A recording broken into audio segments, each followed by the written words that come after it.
j'espère que vous allez bien. Aujourd'hui on se retrouve dans une nouvelle vidéo qui est du coup une vidéo bonus cette semaine parce que comme vous le savez je suis en vacances et donc j'ai le temps de vous prévoir des vidéos, ce qui va être plutôt cool parce que je vais essayer aussi d'en prévoir pour après les vacances pour que vous ayez plus de contenu et ça c'est gratuit.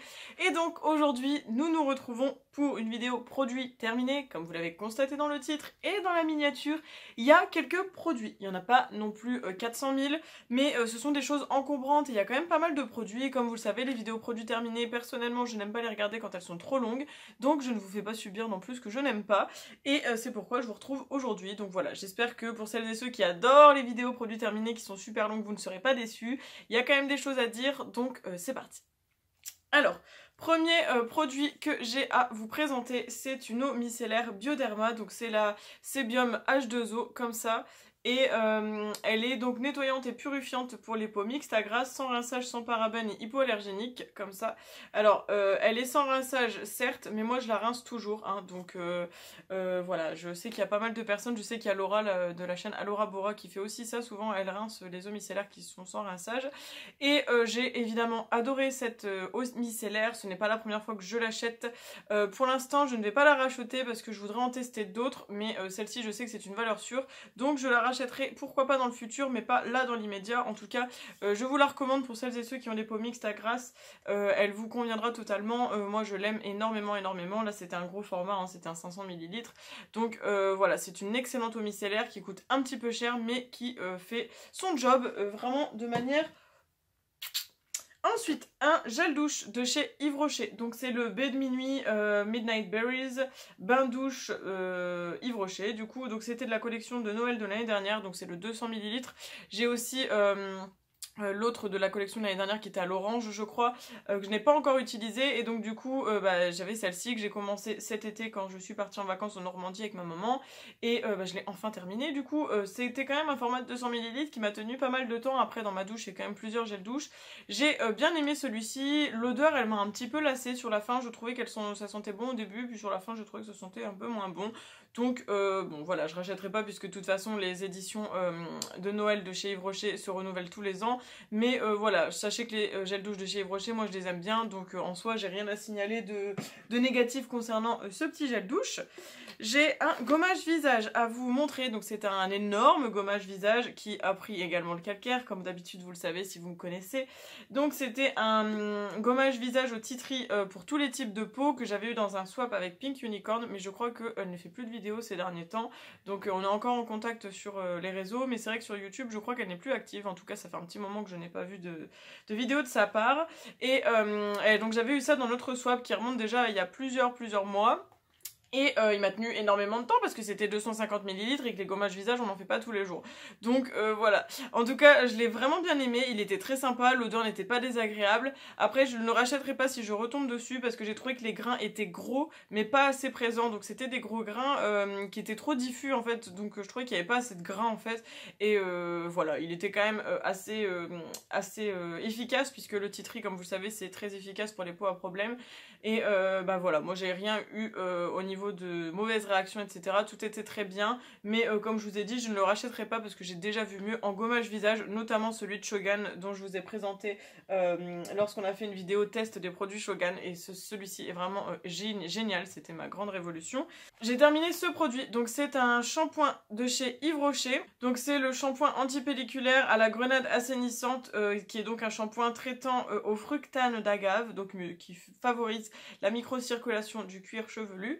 Et voilà, c'est pas la première fois que je l'avais découvert lors d'un swap avec Amandine de la chaîne My Blue Heaven et c'était donc la deuxième ou troisième fois que je le rachète parce que c'est un excellent shampoing antipelliculaire, je l'aime énormément. En général je le rachète tous les 5 ou 6 mois parce que comme ça me permet d'espacer et de changer un peu de shampoing pour éviter que mes cheveux s'habituent, mais je l'aime énormément, il fait très bien son boulot, il est un peu moins agressif d'ailleurs que le Head & Shoulders que j'ai réutilisé en ce moment. Je l'aime vraiment beaucoup, franchement si vous êtes comme moi, que vous avez des cheveux à tendance à avoir des pellicules, foncez dessus, il est très bien. Il a un certain coût je crois, mais en général Yves Rocher vous savez qu'ils ont très régulièrement des offres, donc vous pouvez l'avoir à un moindre coût et franchement il vaut vraiment le détour. Donc celui-ci je le rachèterai dans le futur évidemment puisque ce n'est pas la première fois que je l'ai déjà racheté. J'ai presque terminé, donc ça c'était un masque crème hydratant de chez Caudalie qui nourrit et qui apaise, donc comme ceci. Et en fait, je le mets dans les produits terminés parce que normalement il faut le garder 9 mois après ouverture et là ça fait 1 an, donc je pense que c'est vraiment un petit peu c'est un petit peu trop, donc il reste presque rien, hein. Je crois qu'il reste ça dans le tube, mais je ne veux quand même pas me faire du mal, donc enfin sur ma peau je veux dire, donc du coup je le mets dans les produits terminés. C'était un petit produit qui m'avait été offert par ma copine Vanessa de la chaîne My Évasion Beauté, ça fait déjà quelques années d'ailleurs qu'elle me l'a offert, et j'ai commencé seulement à l'utiliser cette année, donc quand on a emménagé ici quasiment, et franchement j'avais adoré ce masque. Alors pareil, c'est un des masques hydratants qui concerne tous les types de peau, donc ça c'est cool parce que moi pour ma peau mixte etc, quand j'utilise des trucs trop hydratants c'est pas bon du tout, et franchement celui-ci était très très bien, donc pareil, si je le retrouve un jour pourquoi pas, ou si je l'ai dans une box ou quoi, je serais très contente parce que c'est un excellent masque pour le visage. Franchement il est très très bien, il est très apaisant, et en plus il pénètre très facilement dans la peau, donc rien à dire, franchement très très bon produit, je vous le conseille énormément si vous cherchez un masque hydratant. Caudalie c'est une valeur sûre. Ensuite, alors ça, en fait ça devait se retrouver dans la vidéo produit terminé de la fois dernière, donc je crois que ça date d'il y a 1 mois ou 2, mais en fait je me suis pas rendu compte quand je vous ai filmé la vidéo que ce produit était tombé sur le sol et que du coup je ne l'avais pas filmé, donc il se retrouve ici, mais en fait ça fait déjà bien longtemps que je l'ai terminé.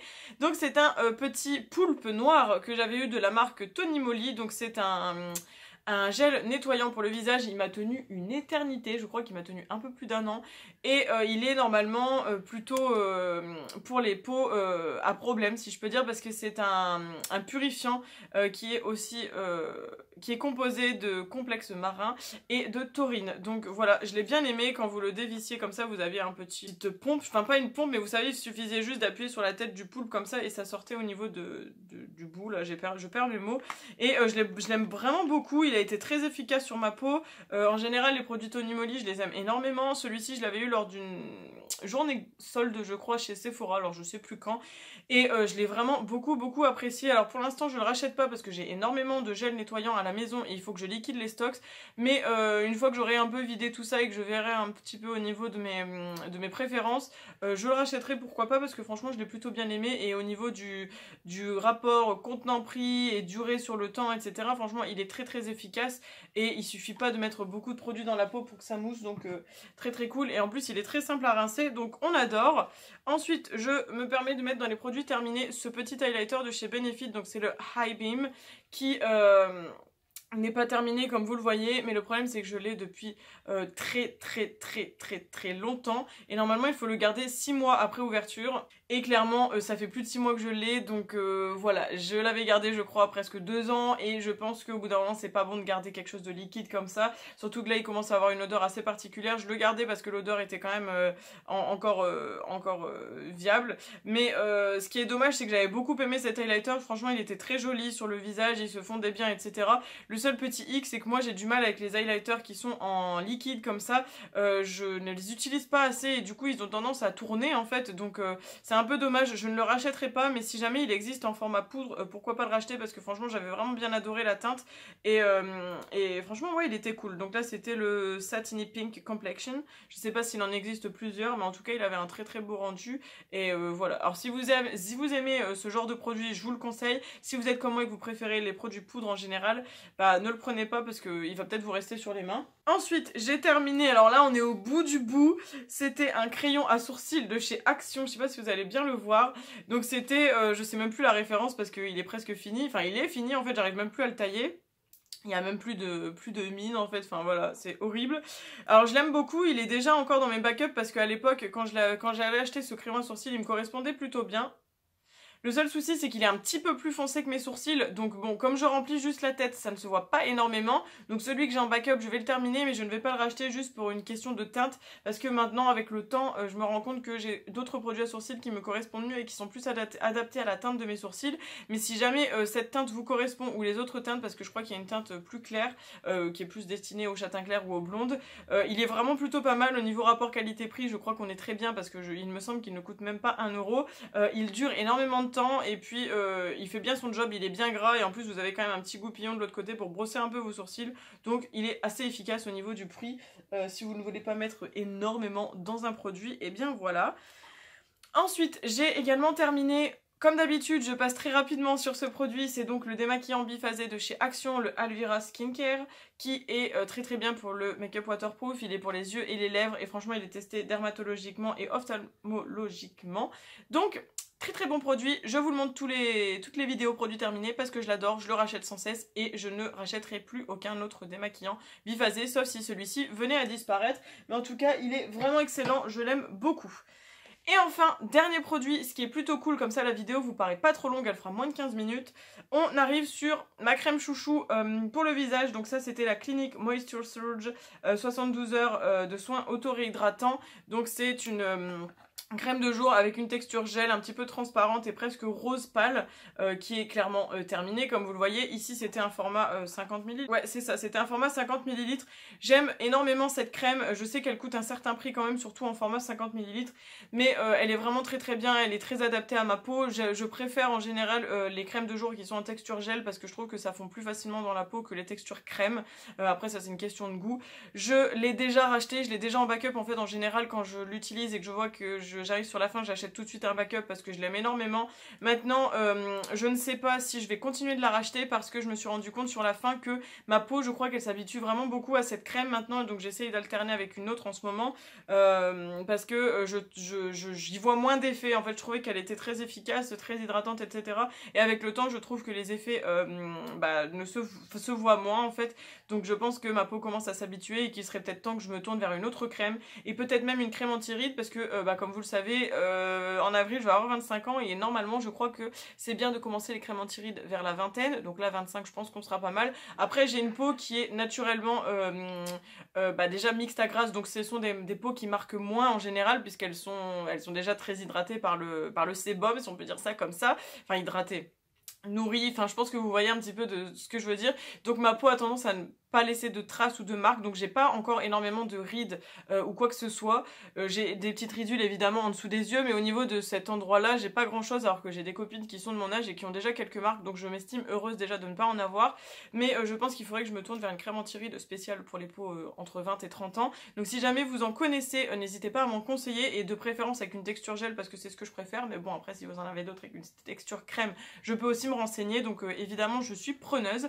Et puis du coup bah voilà, on a fini ma petite pochette, et puis bah j'espère que ça vous aura plu. En tout cas moi ça m'a fait vraiment plaisir de vous retrouver avec une vidéo produit terminée. En général je sais que vous aimez ces vidéos là, moi j'adore vous les tourner, j'essaye un max de finir plein de produits. En ce moment j'essaye de vraiment finir beaucoup de skincare et je pense que vous le voyez, ça fait effet en ce moment, même si là il y a 2 produits qui n'ont pas été terminés et j'en suis un petit peu honteuse d'ailleurs, mais j'essaye de carburer parce qu'il faut que je vide mes placards, il y a beaucoup trop de skincare et du coup je suis vraiment en mode no buy depuis plusieurs mois au niveau de skincare parce que je ne veux plus en acheter, j'en ai beaucoup trop, ça périme et ça sert à rien. C'est pas comme le make-up, tout ce qui est produit poudre ça périme pas vraiment, mais tout ce qui est liquide comme ça périme, donc ça ne sert à rien d'en avoir plein les placards. Voilà, bref, du coup j'espère que cette vidéo vous a plu. N'hésitez pas vous à me dire en commentaire ce que vous avez terminé ces derniers temps, s'il y a aussi des produits que vous avez vus ici qui vous tentent ou qui ne vous tentent pas du tout d'ailleurs.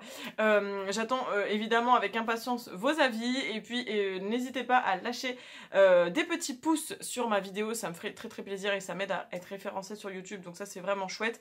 Laissez vos commentaires comme je vous l'ai dit, partagez la vidéo, pourquoi pas, ça fait énormément plaisir lorsque je vois que vous partagez mes vidéos. Et surtout le plus important, n'oubliez pas de vous abonner sur le petit bouton juste en dessous si vous n'êtes pas encore abonné et que vous êtes tombé sur ma chaîne suite à cette vidéo. Ce serait vraiment cool que vous rejoigniez ma communauté. Donc voilà, j'ai fini mon petit speech de fin, je vous fais plein de gros bisous, on se retrouve samedi dans une autre vidéo. Alors j'espère que vous serez quand même tous et toutes présents parce que je sais qu'on sera le 25 décembre et que du coup bah ce sera Noël et tout, mais je vais quand même garder mes jours de publication, voilà, je vais quand même les garder, on verra si vous êtes au rendez-vous. En tout cas je vous fais plein de gros bisous et on se retrouve très vite, ciao ciao.